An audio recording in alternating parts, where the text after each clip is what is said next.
আসসালামু আলাইকুম। প্রিয় দর্শক, আজকে একটি আপনাদের জন্য গুরুত্বপূর্ণ টিপস নিয়ে এসেছি। সরকার থেকে একটি অনুমোদিত ঘোষণা এসেছে। 16 ডিসেম্বর আনঅফিসিয়াল মোবাইল বন্ধ হয়ে যাবে। আমরা জেনেছি যে আনঅফিসিয়াল মোবাইল বন্ধ হয়ে যাবে। কিন্তু আমাদের হাতে থাকা মোবাইলটি কি অফিসিয়াল নাকি আনঅফিসিয়াল? সেটা কি আমরা জানতে চাই না?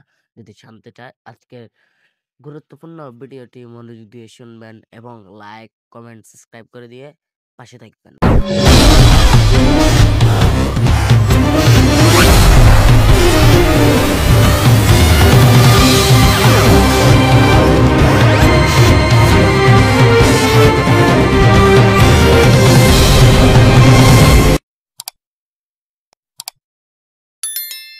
বেল আইকনটি বাজিয়ে দিবেন।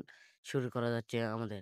আপনারা প্রথম টিপস হলো, আপনাদের IMEI নম্বরটি লাগবে। IMEI নম্বরটি কিভাবে বের করবেন আমরা দেখে দিচ্ছি। শুরু করা যাক। আমরা প্রথমে ফোন আইকনে ঢুকব এবং সেখান থেকে একটি নাম্বার স্টার হ্যাশ 06 হ্যাশ সেই নাম্বারটি এসেছে। এই নাম্বারটি আমরা কোনো একটি কাগজে লিখে নেব। তো আমরা কাগজে লিখে নেব। তো আমি কপি করে নিলাম। আপনারা কাগজে লিখবেন, নইলে কপি করবেন। এবং আপনাদের কাছে আরেকটি অনুরোধ রইবে, আপনারা এই নম্বরটি আপনাদের কাছে সে সময় যেন থাকে। কারণ আপনাদের মোবাইল হারিয়ে গেলে আপনাদের এই মেইন নম্বরটি লাগবে। এখন আমরা মেসেজে এসে আমরা একটি নম্বর লিখব। আমরা নম্বরটি হলো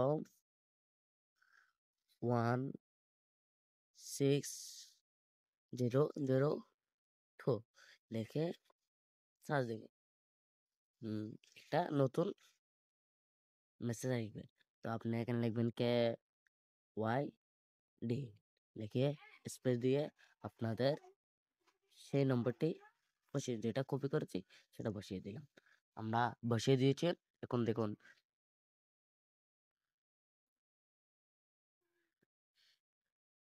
এসে গেছে। এখানে বলেছে ডিভাইসটির IMEI বিটিআরসির ডাইরেক্ট বেস পাওয়া গেছে। দেখুন কি সহজে আমরা আমাদের মোবাইলকে অফিসিয়াল নাকি আনঅফিসিয়াল বের করলাম।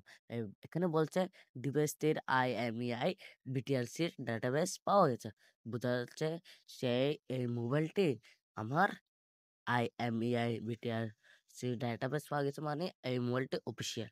তো আমরা সহজে জানতে পারলাম এই মোবাইলটি কি অফিসিয়াল নাকি আনঅফিসিয়াল। যদি আপনারাও দেখতে চান, এই নম্বরটি হুবহুব আমার ভিডিওর মতন করে আপনারা দেখবেন।